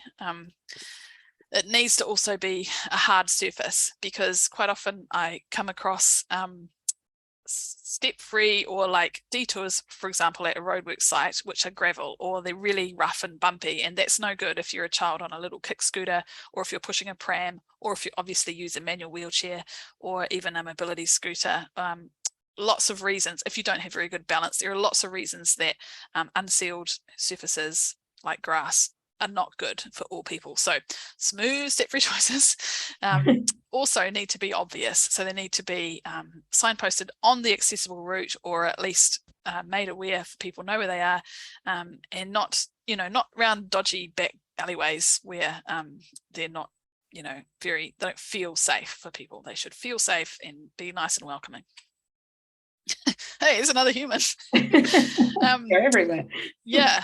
So what about the interaction of drainage channels and gradients? So sometimes we'll have raised crossings where we don't actually change the curb. So the crossing will come down off the footpath and then up again to the raised crossing. That can be smooth and step-free. And Ken's going to talk about that and some of the trade-offs and the reasons we might make those trade-offs to get good design, and also when we do cover up the channel, the pros and cons of that, and why we think we can get away with doing that. So the thing about SOS is that I know that the world's not going to magically change overnight to have every single path and crossing to be SOS, because that's not the world that we live in. The important thing is that to use Prue's insights to plan where we're going to put these accessible routes to attract the most people to places where they want to walk to. So it's kind of my goal in my career that we will have authorities mapping their SOS routes so that it's obvious to them where the safe, obvious step-free routes are, so that we can fill in those gaps with raised crossings, for example, to make sure that everyone in a community can get from their house or wherever they are to the place they want to go with an accessible walking route. So at the moment, like I said earlier, Google will tell you that you can walk from A to B, but it's not necessarily the case for everybody. So our final Miro exercise for the day is drawing on that obvious principle. We'll jump back into Miro. What makes these crossings obvious or not? So we talked earlier about who can use these crossings, but what is it actually about them? Is it, you can comment on things like the visibility, the distance to cross, the priority markings, the gradients of it, the tactiles. What else do you think makes these crossings obvious or not? And so I'm going to go for the most obvious one for me, which is zebra markings. And I'm going to go for a nice blue color. Yeah, someone's already said it, line marking. Zebra markings are super obvious. In fact, when I interview disabled people, they will say, oh, there's no crossings here, and there might be a refuge island or something, but to someone who really relies on an obvious crossing, they don't think a refuge island is a road crossing. They know that a zebra is. Oh yeah, that crossing, they'll call it a crossing.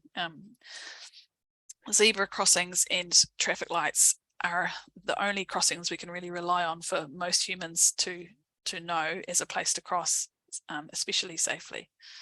So yeah, someone said the tactiles. You'll notice in that picture there's only tactiles on one side of the street.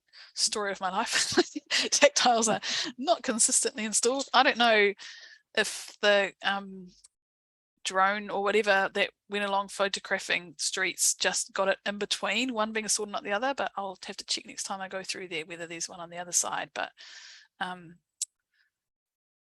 yeah, the tactiles make it obvious. The raised platform make it more obvious as well. I agree about that, especially from a driver's perspective. It's in their forward field of view. And if you want a driver to notice something, it's best to put it right in front of their face.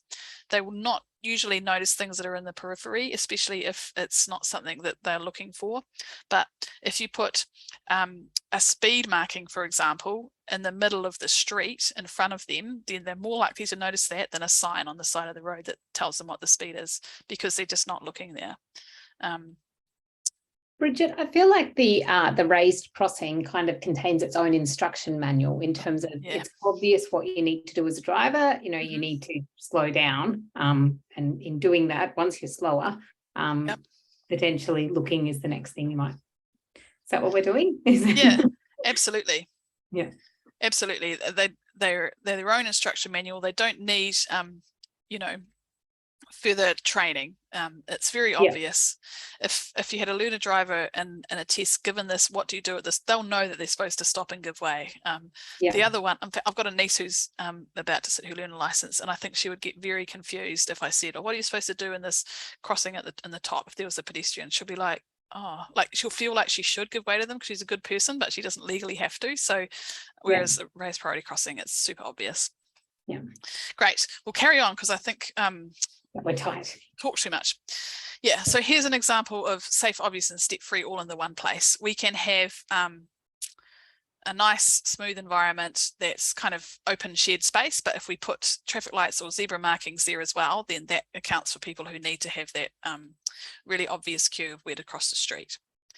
So the last thing we're going to talk about is disability sector engagement, how to do it, when to do it, and how much to pay people. And there's a handy guide that I've written that's in your resources already, I'm pretty sure, that helps you to do that, because a lot of this stuff is going to be intuitive to you now. You'll think about it, but if you need to justify some design decisions, then it helps to have that disability sector buy-in. So like I said earlier, road safety, we know whether we're reducing crashes or not because we measure them, but in inclusive access, we don't measure anything. So it can be hard to justify doing some really good design. Most of us live in very diverse communities. So if you look at the left of this slide, in New Zealand, for example, 64% of the population is white or New Zealand European, 17% is Māori, and 24% identify as disabled. On the right of the slide, we have the same stats, but for the transport profession based on New Zealand Transportation Group. 65% male, less than 2% are Indigenous or Māori, and less than 2% identify as disabled. So the point of that is we are not representing the community that we're designing for. So when I use the word disabled, mobility impaired is all right if you're talking about a mobility challenge. Impairment is fine. You can talk about impairment and different impairments. It's important though that we talk about human diversity and all disabled people, because there are people who are disabled and don't have a mobility impairment who still need to be considered, and especially when we want obvious design. Differently able is not a word that I would use. I would say disabled and non-disabled. So another phrase that I wouldn't use is able-bodied. We'd say non-disabled. It's just convention really, and phrasing kind of comes and goes. So the best thing to do is to make friends with disabled people themselves and talk to them, have these conversations, because it's much easier to do that. So when I was talking about vertical equity earlier, we want to promote the needs of people who have the most to gain from this good investment. And so laws and design standards are great, but often they're not sufficient to get a good outcome. So we want to go and find people. Here is a link to the guide that is actually on the Waka Kotahi website, linked from our pedestrian network guide.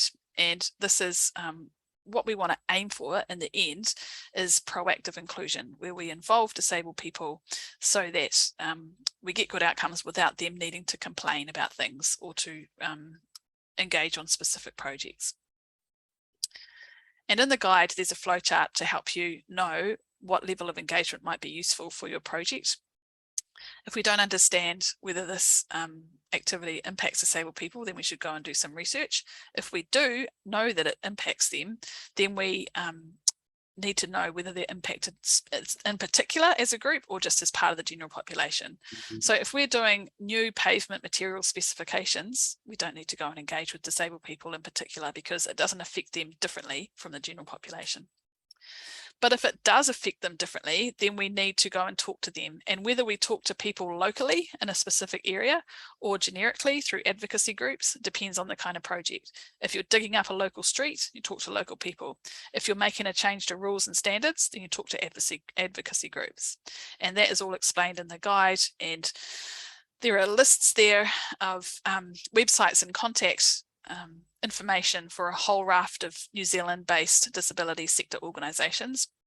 I haven't found a guide like this that exists for Australia. Perhaps I should make one.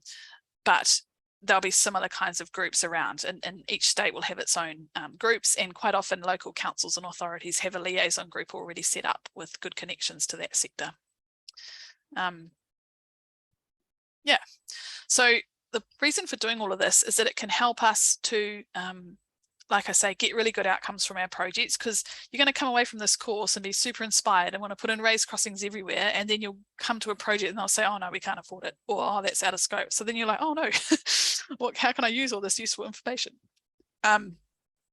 Using engagement with the disability sector, who has the most to gain from this investment, can be really powerful, because local politicians and staff want to be seen to be having a really good local impact. So if you can have stories from people about the fact that they can't walk to the shops, or it's hard to get their children to walk to school across the street, then it makes it more likely that those projects will go through and get built.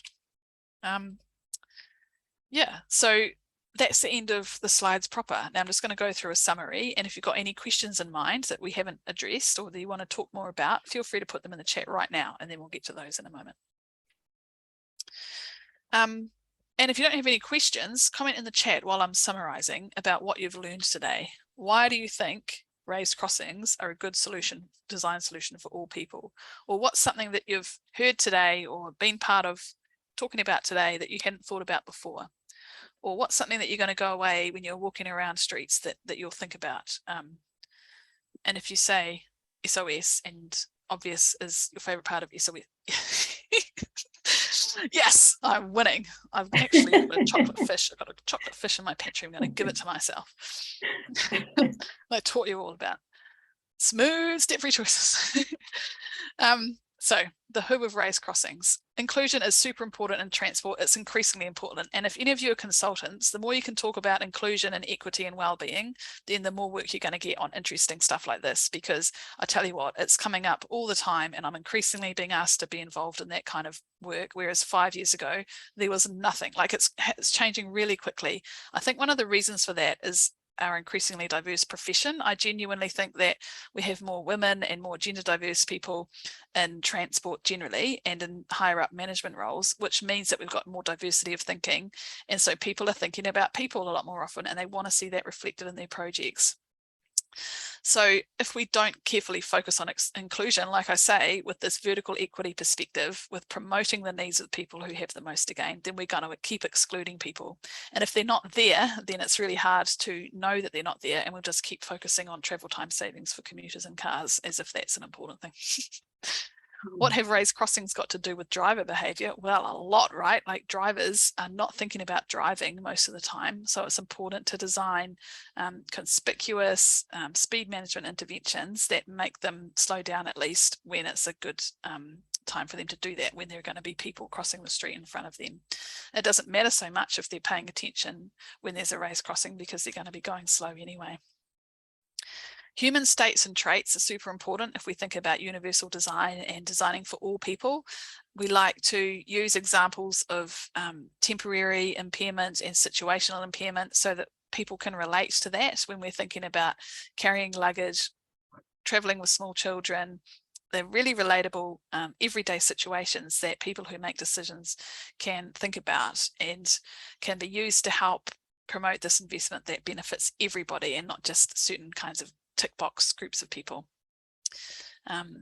Yeah, think about especially temporary and situational impairments when you're going out living your lives and observing people around the place and what kinds of challenges they might have and how we can use those to our advantage when we're doing planning and design. We can use community demographics, which I didn't go into much detail on, but you can find these demographics for your own community. And I've done this as well in presentations to local councils, just finding the actual numbers of people who have difficulty walking in my community. And you can find census information about that in New Zealand. You can say, go into a meeting and saying, actually, there's 473 people in this specific community who have difficulty walking. That can be a lot more powerful than generic information about inclusion. And so getting those local stats can really help get things across the line. Safe, obvious, smooth, step-free choices are a really good way to promote inclusive walking environments in our communities. And the more people that we get out there and walking, like I said on the weekend, I saw people in wheelchairs at the rugby and I saw someone with an artificial limb, and it just becomes more normal. And then we create, just a more inclusive and friendly world where everybody can go out and live their life and it builds on itself. So that's the end of that. I hope you've all enjoyed that and learned something. Let's see if we've got any other questions that we want to discuss. What do you think, Prue? Yeah. I'm just going to read out a comment from Brian. Still a long way to go. There is a lot of historical inertia from the travel time saving brigade, but inspired by the latest thinking that it's coming up through the ranks. Always hopeful. Yeah, I mean, there's a lot of power in data. I sometimes say that we need statistics and stories, and so that local stats about demographics in a community, and especially disability, like 24-25% of people in both in Australia and New Zealand have a disability, identify as a disabled person. That's a huge number. And I think the reason that travel time savings became so popular in traffic engineering is because it's numbers, you can measure it, it's really precise, and you can put it on a graph and make a model out of it. So if we can start doing the same thing in terms of people and these stats about difficulty walking and things like that, and if we can do some monitoring before and after we put in a raised crossing. In fact, that's a slide I should put in this webinar. We counted people using crossings before and after a raised crossing went in, and the number of people crossing went up about 20%, and the number of people using a mobility aid went up 87%.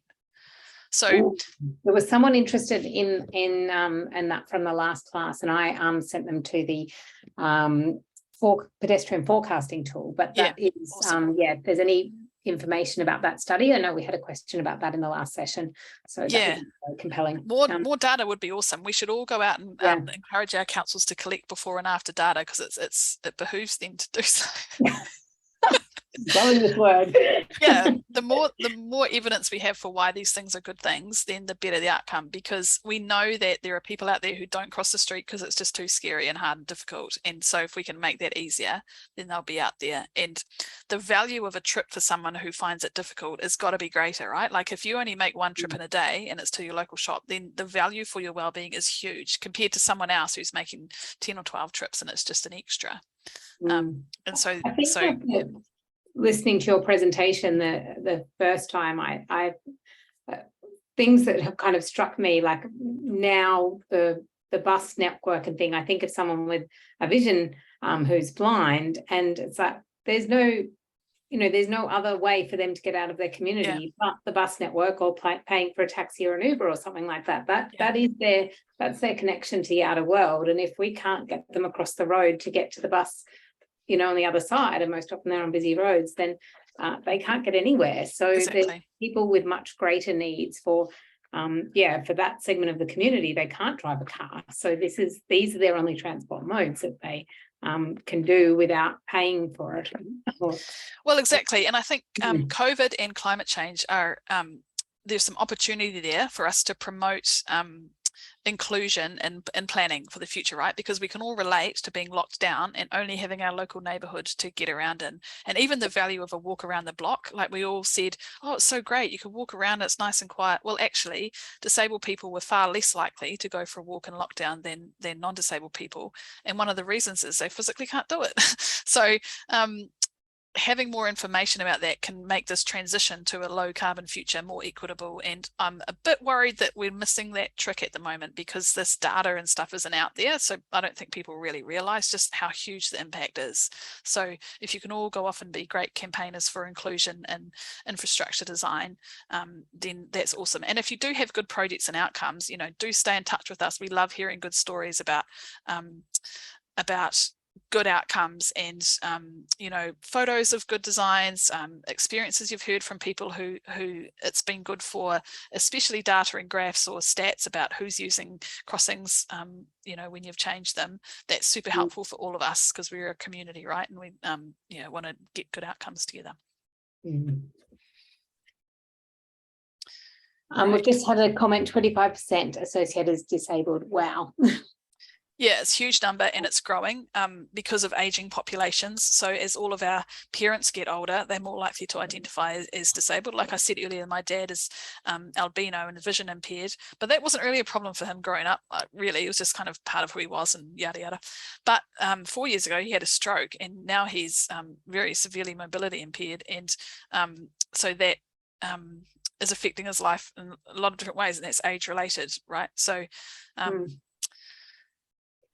yeah, 25%. So another thing when you were talking about right at the start, we had the different case studies, and I think it's often easiest to understand how people's lives work by going through something like that case study. And I was going to a meeting a few months ago, and I was walking in with another man going to the meeting, and he was in a wheelchair, and I just had this moment of panic before we entered the building, going, and I knew it was upstairs, on the 3rd floor. I just panicked, went, what if there's not a lift? Yeah. And it was just my tiny moment where I went, he can't get up if it's not. And then I'm like, no, it's a government building, it's okay. And it was fine, but that must happen so frequently to people who are relying on us, and we can get one thing wrong in the journey and it doesn't happen.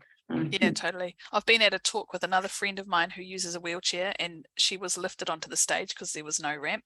And we went and did another talk together, and there was an accessible route to get to the stage, but we're literally out the back through the kitchen, around the outside of the building. Like it's dignified is a word that we use a lot. That's another principle that we should have in accessible design, that these routes shouldn't just be physically accessible, but they shouldn't be out back through the kitchen either. No.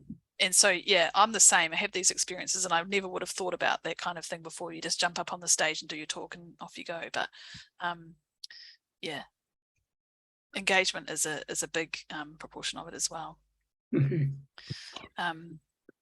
I'll just quickly address this question about parking. So the proportion of people who have mobility parking permits is not as high as the proportion of disabled people, because it does relate to drivers. So there are a lot of people who are disabled and don't drive. But if you can have a mobility parking permit and not be a driver, so then the driver has it, because it's so that you get proximity to where you're going, right? It's not related to who's driving the car, it's who's using the car. But another reason that we don't have that high proportion of permits is that a lot of people don't know about permits. I've done research where people don't know about subsidised total mobility taxis for disabled people, or permits themselves.